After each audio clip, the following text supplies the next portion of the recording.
Kita beralih ke informasi lainnya, Saudara. Kapolri Jenderal Listio Sigit Prabowo turut mengerahkan personelnya untuk melakukan upaya penegakan hukum terkait insiden penembakan kelompok kriminal bersenjata di distrik Mugi, Kabupaten Duga, Papua Pegunungan.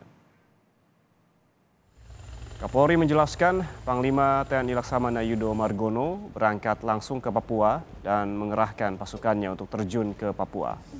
Polri dan TNI sama-sama melakukan langkah penegakan hukum atas penembakan di Papua.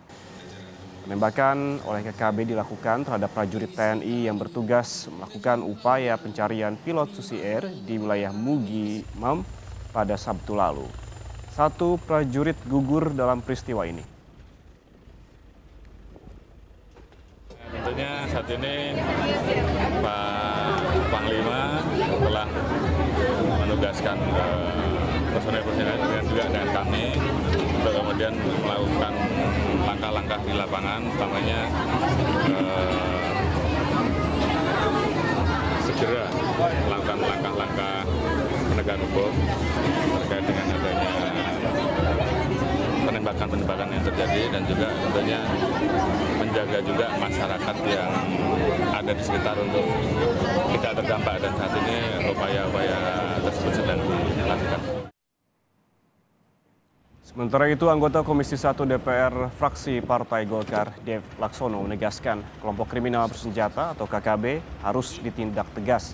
Dev juga mendorong agar pihak-pihak yang membantu KKB selama ini turut diburu.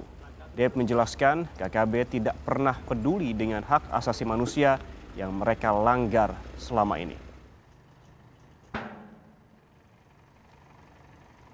Semua pergerakan itu harus ditumpas, mulai dari mereka yang berbuat, mereka yang bekerja, mereka yang merekrut, mereka mendanai, dan mereka menyokong dari berbagai macam sisi. Mereka menginjak-injak hak asasi manusia para prajurit TNI, mereka merusak, mengganggu perdamaian di Papua. Sementara itu di Pacitan, Jawa Timur, pihak keluarga dan kerabat berkumpul di rumah duka di kediaman Pratu Miftahul Arifin. Pihak keluarga berharap korban berhasil dievakuasi agar segera dipulangkan ke rumah. Prajurit TNI Angkatan Darat Pratu Miftahul Arifin gugur setelah terjadi kontak tembak dengan kelompok kriminal bersenjata di wilayah Mugi, Mam, Kabupaten Duga pada 15 April 2023. Almarhum juga meninggalkan seorang istri dan seorang anak yang masih berusia 2 tahun.